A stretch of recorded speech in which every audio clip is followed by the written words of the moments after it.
नमस्कार, मैं हूं अंकुर। आप देख रहे हैं सत्य हिंदी। एक नजर अब तक की सुर्खियों पर। बांग्लादेश में फरवरी में होने वाले चुनावों और अवामी लीग पर लगे प्रतिबंध को लेकर पहली प्रतिक्रिया देते हुए पूर्व प्रधानमंत्री शेख हसीना के बेटे और सलाहकार सजीव वाजेद जॉय ने अंतरिम सरकार पर गंभीर आरोप लगाए हैं। सजीव वाजेद ने कहा कि मोहम्मद यूनुस के नेतृत्व वाली अंतरिम सरकार बांग्लादेश में एक इस्लामी शासन स्थापित करने की कोशिश कर रही है। उन्होंने ये भी चेतावनी दी कि बांग्लादेश में बिगड़ती सुरक्षा स्थिति भारत के लिए बड़ा खतरा बन सकती है। उन्होंने ये बातें द इंडियन एक्सप्रेस को ईमेल के इंटरव्यू में दी। सजीव वाजेद ने आरोप लगाया कि यूनुस सरकार ने जमात इस्लामी और अन्य इस्लामी संगठनों को खुली छूट दे दी है। उनका कहना है इस तरह बांग्लादेश को एक असफल इस्लामी राज्य की ओर धकेला जा रहा है। शेख हसीना के बेटे और सलाहकार सजीव वाजेद ने बांग्लादेश में होने वाले चुनावों पर कहा कि अवामी लीग और जातीय पार्टियों को चुनाव से बाहर रखने का मतलब है कि देश के करीब आधे वोटर्स को वोट देने के अधिकार से वंचित किया जा रहा है। उनके मुताबिक ऐसे हालात में होने वाला चुनाव धांधली वाला चुनाव होगा। भारत की भूमिका पर बोलते हुए उन्होंने कहा कि भारत को अंतर्राष्ट्रीय समुदाय के साथ मिलकर बांग्लादेश में लोकतंत्र की बहाली के लिए ज्यादा सक्रिय भूमिका निभानी चाहिए। शेख हसीना के प्रत्यर्पण की मांग पर उन्होंने कहा कि बांग्लादेश में कानूनी प्रक्रिया का पालन नहीं हुआ है और उनकी मांग को अपने वकीलों से मिलने तक की अनुमति नहीं दी गई, इसलिए भारत को इस मामले में कुछ करने की जरूरत नहीं है। पाकिस्तान के साथ अंतरिम सरकार की बढ़ती नजदीकियों पर सजीव वाजेद ने कहा यह भारत के लिए बेहद चिंता की बात है। उन्होंने दावा किया कि अवामी लीग की सरकार ने भारत की पूर्वी सीमाओं को आतंकवाद से सुरक्षित रखा था, लेकिन अब फिर से उग्रवादी गतिविधियां बढ़ सकती हैं। भारत के विदेश मंत्रालय ने ढाका में भारतीय उच्चायुक्त की सुरक्षा को लेकर चिंता जताते हुए बांग्लादेश के उच्चायुक्त एम रियाज हमीदुल्लाह को तलब किया। यह कदम बांग्लादेश की नेशनल सिटीजन पार्टी के नेता हसनत अब्दुल्ला के बयान के बाद उठाया गया। हसनत अब्दुल्ला ने 15 दिसंबर को चेतावनी दी थी कि अगर भारत बांग्लादेश को अस्थिर करने की कोशिश करता है तो बांग्लादेश भारत के उत्तर पूर्वी राज्यों यानी 7 सिस्टर्स को अलग थलग करने और अलगाववादी संगठनों को शरण देने पर विचार कर सकता है। बता दें 27 वर्षीय हसनत अब्दुल्ला 2024 में बांग्लादेश में सरकारी नौकरियों में आरक्षण के खिलाफ हुए छात्र आंदोलनों के दौरान चर्चा में आए थे। यही आंदोलन बाद में तत्कालीन प्रधानमंत्री शेख हसीना की सरकार के खिलाफ बड़े विरोध प्रदर्शनों में बदल गया, जिसके बाद हसीना को सत्ता छोड़नी पड़ी।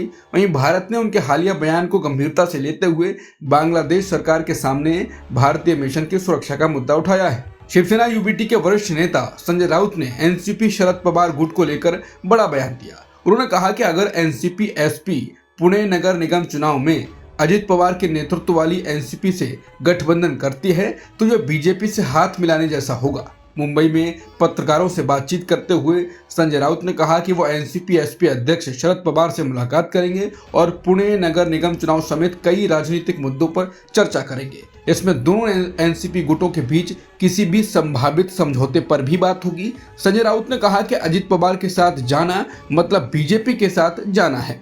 अजित पवार बीजेपी के एजेंट हैं, उनके साथ कोई भी गठबंधन बीजेपी को मजबूत करेगा। बता दें एनसीपी और एनसीपी एसपी ने पुणे नगर निगम चुनाव में साथ आने को लेकर बातचीत की है। इससे पहले इसी हफ्ते महाराष्ट्र के मुख्यमंत्री देवेंद्र फडणवीस ने कहा था कि पुणे और पिंपरी चिंचवड नगर निगम चुनावों में बीजेपी और एनसीपी का गठबंधन नहीं होगा।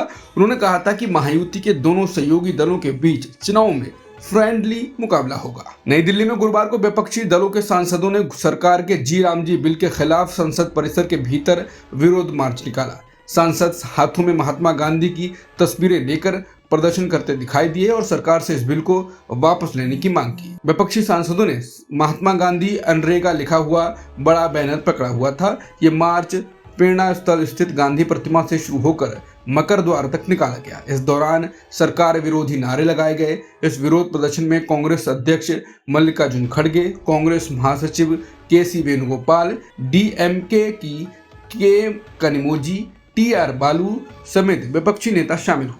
विपक्ष का कहना है कि यह बिल महात्मा गांधी राष्ट्रीय ग्रामीण रोजगार गारंटी योजना की भावना के खिलाफ है और गरीबों के अधिकारों पर चोट करता है, इसलिए इस बिल को तुरंत वापस लिया जाना चाहिए। केरल हाई कोर्ट ने मुख्यमंत्री पिनाराई विजयन को बड़ी राहत दी है। कोर्ट ने मसाला बॉन्ड मामले में ईडी की ओर से जारी शो कॉज नोटिस पर 3 महीने की रोक लगा दी। जस्टिस वीजी अरुण ने मुख्यमंत्री के साथ साथ पूर्व वित्त मंत्री थॉमस आइजैक और KIIFV के CEO और मुख्यमंत्री के मुख्य प्रधान सचिव KM अब्राहम को भी यही अंतरिम राहत दी है। यह आदेश तीनों की ओर से दाखिल संयुक्त याचिका पर आया है। याचिका में ईडी के नवंबर में जारी शो कॉज नोटिस को रद्द करने की मांग की गई थी। ईडी ने notice Kerala infrastructure investment fund द्वारा मसाला बॉन्ड से जुटाई गई रकम के इस्तेमाल को लेकर जारी किया था। यह राशि राज्य में इंफ्रास्ट्रक्चर परियोजनाओं के लिए जमीन खरीदने में इस्तेमाल की गई थी। फिलहाल हाईकोर्ट के इस आदेश के बाद 3 महीनों तक ईडी इस मामले में कोई कार्रवाई नहीं कर सकेगी।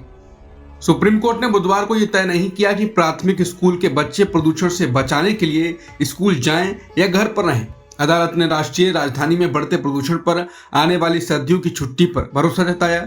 सुनवाई में माता पिता की ओर से वरिष्ठ अधिवक्ता मेनका गुरुस्वामी ने कहा कि गरीब बच्चों के लिए स्कूल घर से बेहतर है। स्कूल में उन्हें मिड डे मील मिलता है, जबकि घर पर उन्हें पर्याप्त सुरक्षा या पोषण नहीं मिलता। मुख्य न्यायाधीश सूर्यकांत ने कहा कि ये नीति संबंधी मुद्दे हैं और कोर्ट विशेषज्ञ नहीं है कि तय कर सके कि बच्चों के लिए स्कूल बेहतर है या घर। उन्होंने कहा कि गरीब बच्चों के लिए स्कूल जाना भी जोखिम भरा है, क्योंकि उनकी चिकित्सा महंगी हो सकती है। अंत में CJI ने कहा कि स्कूल थोड़े ही दिनों में सर्दियों की छुट्टी के लिए बंद होंगे। चलो प्रार्थना करें कि AQI सुधर जाए। जिसके बाद सवाल उठाए जा रहे हैं, CJI की क्या ही बात है सरकार से सवाल पूछने और ये जानने के बजाय कि दूसरे देशों ने कैसे इसे कंट्रोल किया। वो चाहते हैं कि हम सब ईश्वर से मदद की प्रार्थना करें। दिल्ली में बढ़ते वायु प्रदूषण को देखते हुए सरकार ने सख्त कदम उठाए। गुरुवार 18 दिसंबर से राजधानी में BS6 मानकों से नीचे की गैर दिल्ली निजी वाहनों की एंट्री पर रोक लगा दी गई। इसके साथ ही नो PUC नो फ्यूल नियम भी लागू हो गया है। अब जिन वाहनों के पास वैध PUC सर्टिफिकेट नहीं होगा, उन्हें पेट्रोल पंपों पर ईंधन नहीं दिया जाएगा। इस नियम को सख्ती से लागू करने के लिए पेट्रोल पंपों पर ऑटोमेटिक नंबर प्लेट रीडर कैमरे, वॉइस अलर्ट सिस्टम और पुलिस की मदद ली जा रही है। अधिकारियों के मुताबिक शहर की सीमाओं और अन्य अहम जगहों पर 126 चेक पॉइंट्स बनाए गए हैं, जहां 580 पुलिसकर्मी तैनात किए गए हैं। इसके अलावा परिवहन विभाग की टीमें भी पेट्रोल पंपों और बॉर्डर पॉइंट्स पर मौजूद रहेंगी। हालांकि ये पाबंदी CNG और इलेक्ट्रिक वाहनों, पब्लिक ट्रांसपोर्ट, जरूरी सेवाओं और आवश्यक सामान ले जाने वाले वाहनों पर लागू नहीं होगी। जम्मू कश्मीर के मुख्यमंत्री उमर अब्दुल्ला ने केंद्र की मोदी सरकार की तारीफ की। कश्मीरी नेता उमर अब्दुल्ला ने कहा कि जम्मू कश्मीर की सरकार अपने खर्च के मुकाबले इतनी आय नहीं कमाती है कि संचालन आसान हो। उन्होंने कहा कि हम जो खर्च करते हैं उससे हमारी कमाई कम है। अगर भारत सरकार चाहे तो हमें आसानी तरीके से दबा सकती थी, उन्हें बस फंड रोकना होता, लेकिन उन्होंने इसके उल्टा किया। उन्होंने पिछले साल मेरी सरकार को बजट से ज्यादा पैसा दिया और उम्मीद है कि इस साल भी यही जारी रहेगा। कोलकाता स्थित सबर इंस्टीट्यूट की एक स्टडी में सामने आया है कि पश्चिम बंगाल के जिन विधानसभा क्षेत्रों में मुस्लिम आबादी ज्यादा है, वहां SIR के पहले चरण में अनमैप्ड वोटरों की संख्या अपेक्षाकृत कम है। यानी ऐसे क्षेत्रों में ऐसे वोटर कम मिले जिन वोटरों का नाम वोटर लिस्ट में किसी बूथ या पते से सही तरह से नहीं जुड़ पाया। मंगलवार 16 दिसंबर 2025 को भारत निर्वाचन आयोग ने पश्चिम बंगाल में SIR के बाद वोटर लिस्ट का ड्राफ्ट जारी किया। इस प्रक्रिया में राज्य भर में करीब 58 लाख मतदाताओं के नाम वोटर लिस्ट से हटाए गए। सबर इंस्टीट्यूट के मुताबिक जिन इलाकों में मुस्लिम मतदाताओं की हिस्सेदारी ज्यादा है, वहां वोटरों के नाम अनमैप्ड होने की दर कम पाएगी। जिसके बाद इंस्टीट्यूट में रिसर्चर अश्विन चक्रवर्ती का कहना है कि मुसलमानों पर वोटर मैपिंग की समस्या का असर कम पड़ने की संभावना है, क्योंकि उनके पास आमतौर पर जरूरी दस्तावेज मौजूद होते हैं। उन्होंने कहा कि अगर SIR के कारण बड़े पैमाने पर नाम कटते हैं तो सबसे ज्यादा नुकसान मुसलमानों को नहीं होगा। आंकड़े बताते हैं कि मतुआ समुदाय को सबसे ज्यादा बाहर किए जाने की खतरा है, क्योंकि अनमैप्ड मतदाताओं में उनकी हिस्सेदारी अनुपात से कहीं ज्यादा है। रूस यूक्रेन युद्ध क्षेत्र में मारे गए 2 भारतीयों के शव बुधवार को दिल्ली एयरपोर्ट पहुंचे। मृतकों की पहचान अजय गोदारा निवासी राजस्थान और राकेश कुमार निवासी उत्तराखंड के रूप में हुई है। सरकारी सूत्रों के मुताबिक सितंबर से अब तक कम से कम 4 भारतीयों की मौत इस युद्ध क्षेत्र में हो चुकी है, जबकि 59 भारतीय अब भी लापता बताए जा रहे हैं। युद्ध क्षेत्र में फंसे भारतीयों की सुरक्षा को लेकर एक बार फिर सवाल खड़े हो रहे हैं। परिजनों का रो रो कर बुरा हाल है और सरकार से अपील की जा रही है कि लापता लोगों का जल्द पता लगाया जाए। अमेरिकी राष्ट्रपति ट्रंप ने कहा है कि क्रिसमस से पहले अमेरिकी सैनिकों को बोनस दिया जाएगा। बुधवार रात व्हाइट हाउस में दिए भाषण में ट्रंप ने ऐलान किया कि अमेरिकी सेना के जवानों को $1776 का बोनस चेक भेजा जा रहा है। उन्होंने कहा कि करीब 14.5 यानी 14.5 लाख सैनिकों को ये क्रिसमस से पहले मिलने वाला योद्धा बोनस मिलेगा और चेक भेजे जा चुके हैं। ट्रंप ने दावा किया कि ये पैसा टैरिफ से आ रहा है। उन्होंने ये बयान ऐसे समय दिया है जब आम अमेरिकी लोग महंगाई, राशन, घर का किराया, बिजली पानी के बिल और त्योहारों के खर्च को लेकर परेशान हैं। हाल के महीनों में नौकरियों की रफ्तार भी धीमी हुई है। व्हाइट हाउस के एक हॉल में जहां 2 क्रिसमस ट्री लगे थे और पीछे जॉर्ज वॉशिंगटन की तस्वीर थी, ट्रंप ने बढ़ती महंगाई के लिए पूर्व राष्ट्रपति जो बाइडेन को जिम्मेदार ठहराया। उन्होंने कहा कि 11 महीने पहले मुझे एक बिगड़ी हुई अर्थव्यवस्था मिली थी और मैं उसे ठीक कर रहा हूं। यह बयान ऐसे समय आया है जब ट्रंप की लोकप्रियता लगातार घट रही है। जनमत सर्वे बताते हैं कि ज्यादातर अमेरिकी लोग अर्थव्यवस्था संभालने के उनके तरीके से नाखुश हैं। टैरिफ बढ़ने से चीजें महंगी हुई हैं और रोजगार के मौके भी कम हुए हैं। अमेरिका के राष्ट्रपति डोनाल्ड ट्रंप ने बुधवार को वेनेजुएला से मांग की कि वो उन संपत्तियों को वापस करें जिन्हें उसने सालों पहले अमेरिकी तेल कंपनियों से जब्त कर लिया था।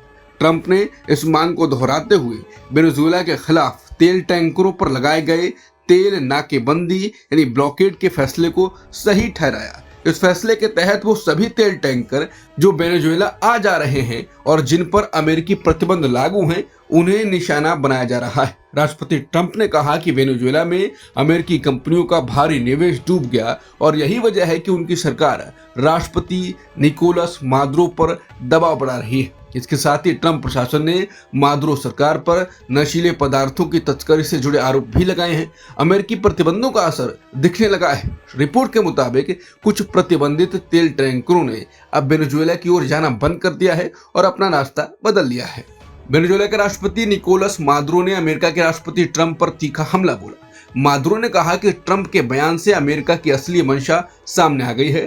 ट्रंप ने दावा किया था कि वेनेजुएला ने अमेरिका का तेल, जमीन और दूसरी संपत्तियां चुरा ली हैं। मादुरो ने कहा कि इस बयान से साफ हो गया है कि अमेरिका वेनेजुएला में सत्ता परिवर्तन यानी रेजिम चेंज चाहता है और देश के प्राकृतिक संसाधनों व जमीन पर कब्जा करना चाहता है। उन्होंने कहा कि इससे पहले अमेरिका अपने नौसैनिक बलों की तैनाती को नशा तस्करी के खिलाफ कार्रवाई बताता रहा है, लेकिन अब सच्चाई उजागर हो गई है। अब तक की खबरों में इतना ही। बाकी खबरों के लिए बने रहिए सत्यहिंदी.com के साथ। Copyright disclaimer under Section 107 of the Copyright Act 1976. Allowance is made for fair use for purposes such as criticism, comment, news reporting, scholarship, and research. Fair use is a use permitted by copyright statute that might otherwise be infringing.